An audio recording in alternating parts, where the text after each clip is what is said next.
नमस्कार, मैं हूँ आपके साथ कंचन मिश्रा। अपडेट मीडिया 24x7 में आप सभी का स्वागत है। अपडेट मीडिया 24x7 के समस्त परिवार की ओर से आप सभी को गणतंत्र दिवस की बहुत बहुत शुभकामनाएं।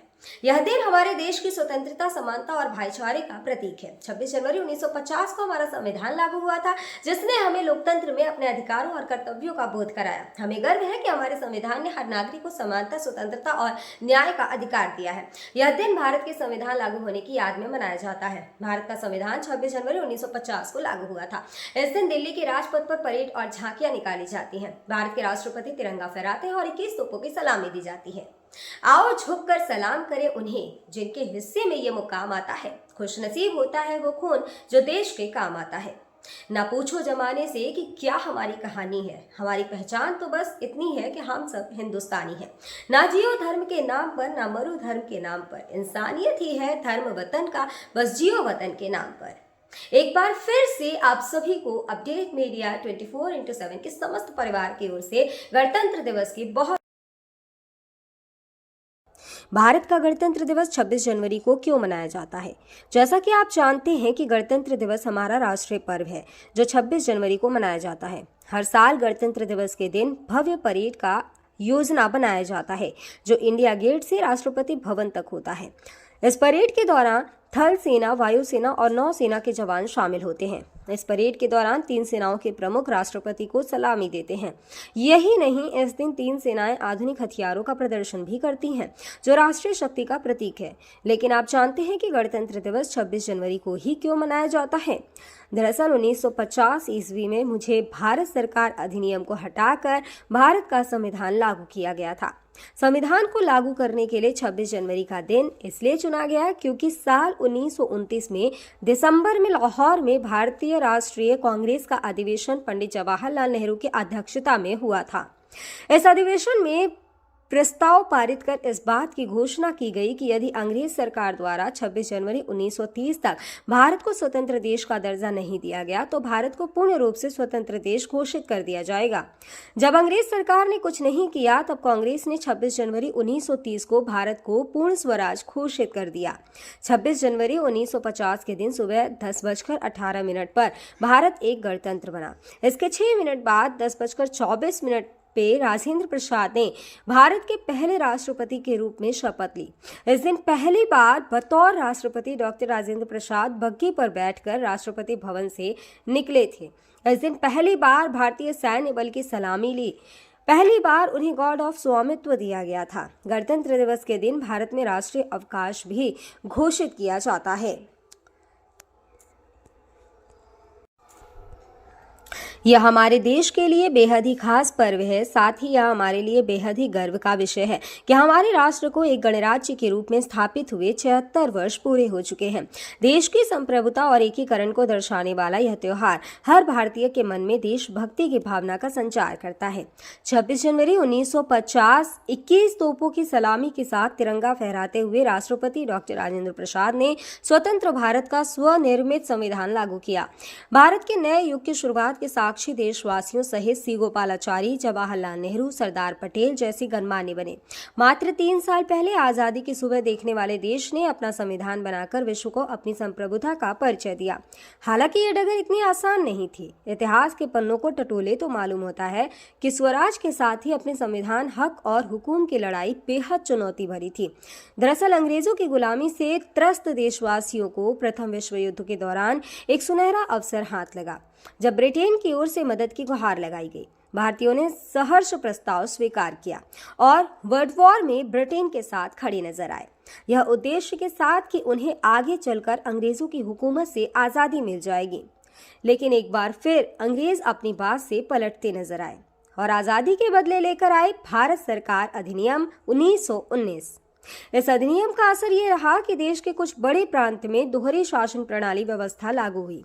इसके तहत स्वास्थ्य, शिक्षा, कृषि जैसे विषयों को भारतीय मंत्रियों के सम्मुख सौंप दिया गया था।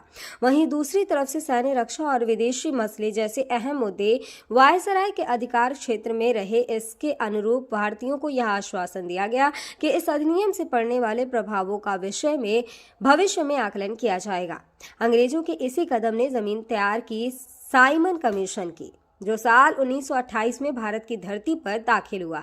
साइमन कमीशन ने बड़े ही नाटकीय अंदाज में संवैधानिक सुधारों की समीक्षा कर अपनी रिपोर्ट तैयार की। लेकिन अब समय बदल गया है।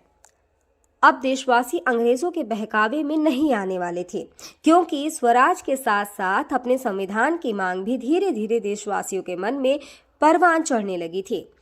साइमन कमीशन रिपोर्ट के बाद देश भर में जमकर आंदोलन हुए। इसे शांत करने के लिए ब्रिटिश सरकार ने राउंड टेबल कॉन्फ्रेंस का आयोजन किया। हालांकि देश के सभी वर्ग के नेता इसमें शामिल नहीं थे, इसलिए ये एक असफल प्रयास सिद्ध हुआ। लेकिन जहां एक तरफ ब्रिटिश हुकूमत भारतीयों के इरादों को एक बार फिर भुलाने के जद्दोजहद में लगी थी, तो वहीं दूसरी तरफ देश के वीर सपूतों ने अपने संविधान का खाका तैयार भी कर लिया था। साल 1928 में मोतीलाल नेहरू सहित 8 कांग्रेस नेताओं ने एक संविधान का मसूदा तैयार किया, जिसकी नींव 1921 में भारतीय राष्ट्रीय कांग्रेस के कराची अधिवेशन में तय की गई थी। इस तरह स्वतंत्र भारत के संविधान की रूपरेखा सजने लगी थी। समय का पहिया आगे बढ़ता गया। फिर आया गवर्नमेंट ऑफ इंडिया एक्ट 1935, जिसे हमारे संविधान का संरचनात्मक आधार कहा जाता है। दूसरे शब्दों में कहें तो यह एक फाउंडेशन बन गया, जिसके ऊपर मौजूदा संविधान की भव्य इमारत खड़ी हो गई। एक्ट 1935 भारत के लिए आज़ादी की सुगबुगाहट के साथ आया, लेकिन आज़ादी की आहट के साथ मुस्लिम लीग और कांग्रेस के बीच मतभेदों की खाई गहरी होती जा रही थी। दोनों के बीच तल्खियां इतनी बढ़ चुकी थी कि बुनियादी मुद्दों पर भी समझौते की गूंज तक नहीं रही थी। हालांकि इन सभी विवादों से आगे बढ़ते हुए भारतीय नेता अपने लक्ष्य की ओर बढ़ रहे थे।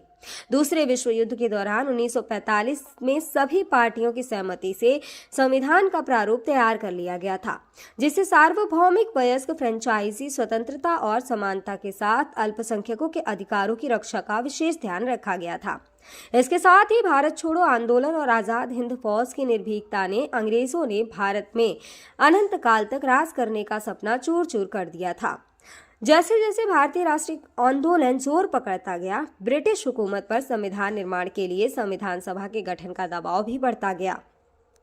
इस गहमा गहमी के बीच आखिरकार 9 दिसंबर 1946 में नई दिल्ली के संवैधानिक हॉल में संविधान सभा की पहली बैठक हुई, जिसमें महात्मा गांधी को छोड़कर उस वक्त के राष्ट्रीय आंदोलन से जुड़ी करीब हर बड़ी शख्सियत शामिल थी, जिसका मुस्लिम लीग ने भारत को 2 हिस्सों में बांटे नए मुल्क पाकिस्तान की मांग को लेकर बैठक का बहिष्कार किया। लिहाजा पहली बैठक में कुल 207 सदस्यों ने हिस्सा लिया, जहां सभा के सबसे वरिष्ठ सदस्य डॉक्टर सच्चिदानंद सिन्हा को सभा का अस्थायी सदस्य चुना गया।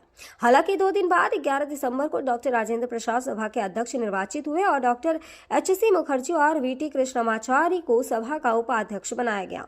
इसी कड़ी में आया सुनहरा दिन 15 अगस्त 1947 का, जब गुलामी की बेड़ियों को तोड़ भारत ने आज़ादी की नई सुबह देखी। देशवासियों में जोश भरते हुए आज़ाद भारत के प्रथम प्रधानमंत्री जवाहरलाल नेहरू ने बुलंद आवाज में देश को संबोधित किया। इतिहास के पन्नों में यह भाषण ट्रस्ट विद डेस्टिनी नाम से दर्ज हुआ। इसके साथ ही तेज हुई संविधान निर्माण की प्रक्रिया। आज़ादी के बाद चुनौतियों में इजाफा हुआ। संविधान पर सामग्री की कमी थी, लेकिन उसका सही चयन और उचित व्याख्या का काम बहुत जटिल था। बी.एन. राव द्वारा तैयार किए गए संविधान के प्रारूप पर विचार विमर्श करने के लिए संविधान सभा 29 अगस्त 1947 को एक संकल्प पारित करके प्रारूप समिति का गठन किया। इसके अध्यक्ष के रूप में डॉक्टर भीमराव अंबेडकर को चुना गया। इस समिति में अंबेडकर के अलावा 6 और सदस्य थे। संविधान निर्माण के दौरान कई अहम फैसले लिए गए, जिसके राष्ट्रमंडल के समूह में भारत की सदस्यता, राष्ट्रध्वज का चयन, साथ ही राष्ट्रगान और राष्ट्रनीति का चुनाव शामिल था। यहाँ दिलचस्प बात यह है कि संविधान में सबसे पहले नंबर पर आने वाली उद्देशिका सबसे अंत में पारित हुई। संविधान अगर राजनीतिक असंवैधानिक दस्तावेज है, तो पीएमएल एक ग्रंथ को दार्शनिक नजरिया प्रदान करती है। डॉक्टर भीमराव अंबेडकर की अगुवाई में संविधान निर्माताओं ने 60 देशों के संविधानों का अध्ययन किया। 4 नवंबर 1948 को संविधान का अंतिम प्रारूप पेश किया।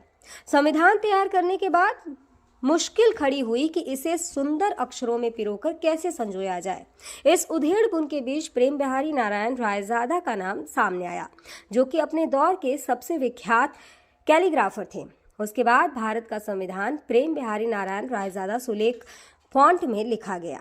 उसके प्रत्येक पृष्ठ को नंदलाल बोस के मार्गदर्शन में शांति निकेतन के कलाकारों द्वारा अलंकृत किया गया। इस तरह कुल 2 साल 11 महीने और 18 दिनों में विश्व के सबसे बड़े लोकतंत्र का स्वनिर्मित संविधान बनकर तैयार हुआ। आधिकारिक तौर पर 26 नवंबर 1949 को संविधान को पारित किया गया, जिस पर संविधान समिति के 15 महिलाओं सहित 284 सदस्यों ने हस्ताक्षर किए। वहीं संविधान लागू करने के लिए 26 नवंबर को चुना गया, क्योंकि 26 जनवरी 1930 को भारतीय कांग्रेस के लाहौर अधिवेशन में पूर्ण स्वराज का प्रस्ताव रखा गया था। इतिहास में इसे प्रथम स्वतंत्रता दिवस के रूप में भी जाना जाता है। यही कारण है संविधान लागू करने के लिए भारत के प्रथम स्वतंत्रता दिवस यानी 26 जनवरी को चुना गया। 26 जनवरी 1950 दिल्ली की सर्दी को देशभक्ति मात दे रही थी, जब राजगोपालाचारी ने अपने शब्दों में भारत को संप्रभु लोकतांत्रिक गणतंत्र घोषित किया। इसके बाद डॉक्टर राजेंद्र प्रसाद को भारत के पहले राष्ट्रपति की शपथ दिलाई गई। उसके बाद सार्वजनिक समारोह की शुरुआत हुई, जिसमें राष्ट्रपति डॉक्टर राजेंद्र प्रसाद और मुख्य अतिथि इंडोनेशिया के अध्यक्ष सुकर्नो हुए और मुख्य अतिथि इंडोनेशिया के अध्यक्ष सुकर्नो भी शामिल हुए। इसी तरह दिनांक 26 जनवरी 1950 इतिहास के पन्नों में स्वर्णिम अक्षरों में दर्ज हो गया। ग्राम कचेड़ा, वारसाबाद ब्लॉक, विसरख जनपद, गौतम बुद्ध नगर प्रधान प्रवीण की ओर से समस्त गांव वासियों, नगर वासियों और देशवासियों को गणतंत्र दिवस की बहुत बहुत शुभकामनाएं। और साथ ही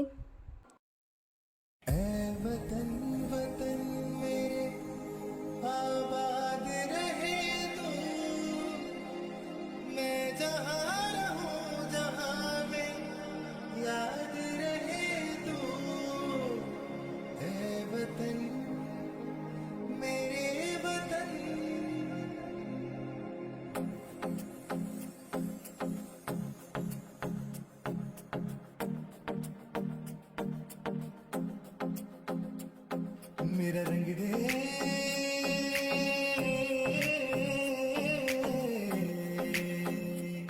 मेरा रंग दे बसंती चोला, माए रंग दे, मेरा रंग दे बसंती चोला, माए रंग दे, मेरा रंग दे बसंती चोला, रंग दे। भारत में एक और बीमारी ने दस्तक दे दी है। ये बीमारी है HMPV। चीन के बाद अब भारत में भी HMPV ने दस्तक दे दी है।